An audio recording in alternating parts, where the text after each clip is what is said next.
Good morning students.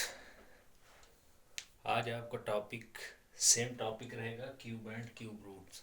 कल मैंने आपको बताया था इसकी डिटेल कि इसको कैसे आप सॉल्व करेंगे डिटेल से, लेकिन आज उसी चीज़ की शॉर्ट ट्रिक बताएंगे ताकि आप सिर्फ देखें उसको और उसका आंसर सॉल्व कर दें। सिर्फ देखें, कलम कागज़ उठाने की ज़रूरत आपको ना पड़े। देखिए यहाँ पे क्यूब, फर्स्ट ऑफ ऑल आपको ये लर्न करना होता है।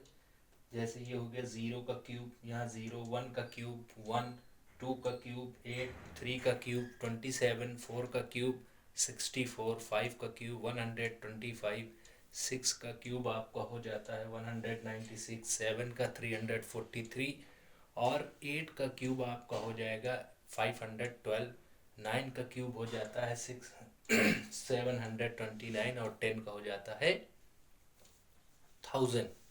इस तरीके से इसके क्यूब हो जाते हैं। लेकिन एक चीज़ इसमें कॉमन ये आपको दिख रही होगी, जैसे 0 का क्यूब इट मीन्स 0 को आप 3 टाइम मल्टीप्लाई करवाएंगे तो 0 वैल्यू आती है। 1 को आप 3 टाइम मल्टीप्लाई करवाएंगे तब भी आपकी वैल्यू क्या आती है, 1 ही आती है। और 3 क्यूब है ये, इसको जब आप 3 टाइम मल्टीप्लाई करवाएंगे तो 8 मिल जाता है। लेकिन एक चीज़ कॉमन इसमें आपको दिख रही होगी, यूनिट प्लेस मोस्ट इम्पॉर्टेंट होती है। यूनिट प्लेस ट्रिक में यहाँ से देखिए 1 और क्या दिख रहा है आपको 4। इसकी देखिए यहाँ पे 1 है तो यहाँ भी यूनिट प्लेस क्या आ रही है 1, और यहाँ पे 2 है तो यहाँ पे क्या आ रहा है 8, इसको नहीं लिखेंगे। यहाँ 3 आ रहा है तो यहाँ यूनिट प्लेस क्या आ रही है 7 आ रही है, मोस्ट इम्पॉर्टेंट है। यहाँ पे यूनिट प्लेस 4 है तो यहाँ भी 4 आ रही, कॉमन है। यहाँ पे 5 है यूनिट प्लेस तो यहाँ भी यूनिट प्लेस आपकी क्या आ रही है 5, तो ये भी आपको कॉमन है। यहाँ 6 है यूनिट प्लेस, यहाँ भी यूनिट प्लेस क्या आ रही है 6, ये भी आपका सेम हो जाएगा। अब यहाँ देखिए 7 है, यहाँ पे क्या आ रहा है 3, ये भी बिल्कुल बदला हुआ है। तो यानी 2 जहाँ पे आएगा वहाँ पे 8 आता है, जहाँ 2 आता है वहाँ पे क्या आता है 8, और जहाँ पे 3 आता है वहाँ पे यूनिट वैल्यू क्या होती है 7 हो जाती है, और जहाँ पे 8 होती है वहाँ पे क्या हो जाती है 2, मतलब जहाँ पे 8 होती है वहाँ पे 2 हो जाती है। ये आपस में रिवर्स हो जाते हैं, ठीक है ना।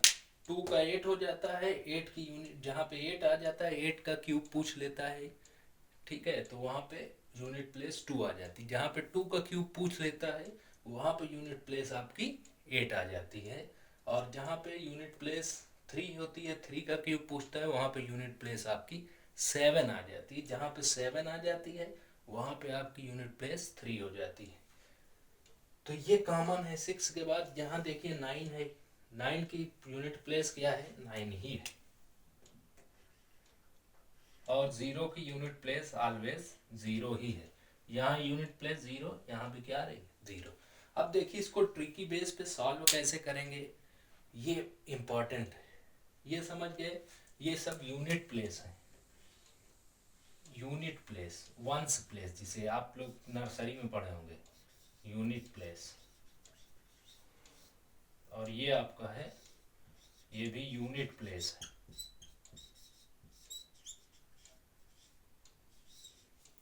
ये भी आपका यूनिट प्लेस है। अब यहाँ से आपको देखना है कि इसका करना क्या है। यहाँ देखिए रूट लगा हुआ है, क्यूब भी है, तो यानी ये क्यूब रूट हो गया। क्यूब रूट को सॉल्व करने का तरीका ये होता है, पहले आप कुछ न देखिए इसको, ये बहुत बड़ा होता है। इसको दो टाइप से लगाया जाता है, एक तो मल्टीप्लाई के फॉर्म में लगाया जाता है, फिर उसका 3 फॉर्म जैसे कल मैंने बताया, एक डिवाइड फॉर्म होता है। लेकिन ये सारे फॉर्म की ज़रूरत नहीं होती है, क्योंकि आपको ट्रिकी बेस पे जब आ रहा है तो आप इजली मैनर से उसी को सॉल्व करिए। पहली चीज़ में क्या होती है कि आप इसमें देखेंगे कि वंस की वैल्यू क्या है। यहाँ देखिए वंस की प्लेस पे क्या है 3। अब देखिए जहाँ पे मैंने बताया कि 3 आता है वहाँ रिवर्स हो जाता है 7 आ, उसकी वैल्यू क्या हो जाती है वंस की प्लेस पे 7। तो हम यहाँ पे क्या कर देंगे, इसका एक आंसर मिल गया, यानी इन 3 की वैल्यू, यहाँ पे 3 डिजिट की वैल्यू क्या मिल गई 7। काम खत्म इन तीनों का, इसको छोड़ दीजिए 1 2 3, 1 2 3, यानी 8 2 और 3 को आपको छूना भी नहीं है, हो गया 7 आ गया आंसर।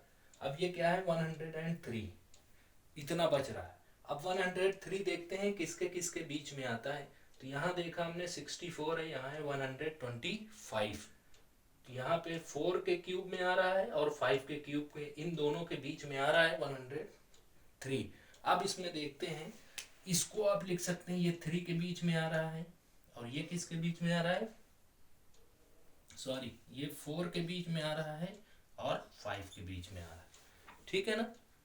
4 और 5 के बीच में, इन दोनों में जो छोटा होता है, इन दोनों में जो छोटा होता है उसको ले लिया जाता है। जैसे 5 में और 4 में कौन सा छोटा है, 4, तो हम 4 को यहाँ पे ले लेंगे, ये आपका आंसर हो गया। दैट्स ऑल, ठीक है।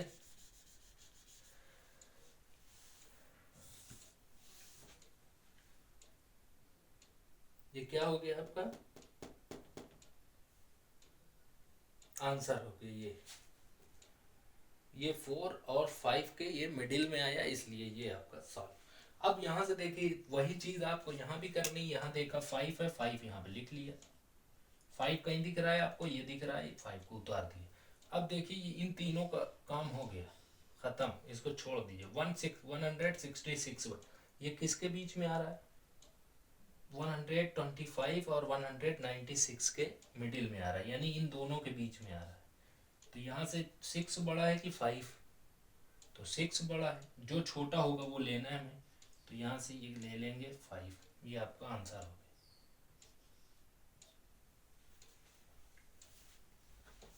क्लियर है, इसी टाइप से आपको करना है, ये आपका आंसर हो गया।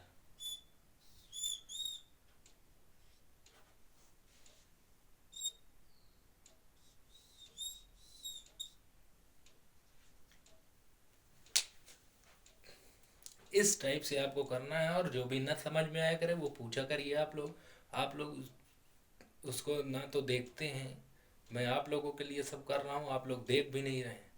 तो ये सारी चीज़ें थोड़ा सा लॉन्ग हो जाती है। मैथमेटिक्स की जब भी मैं क्लासेस लूँगा वो लॉन्ग हो ही जाएंगी। आप लोग 20 मिनट तो देख ही सकते हैं, अगर 20 नहीं देख पा रहे हैं तो ठीक है। आज मैंने कोशिश की है कि शॉर्ट हो जाए ज़्यादा से ज़्यादा।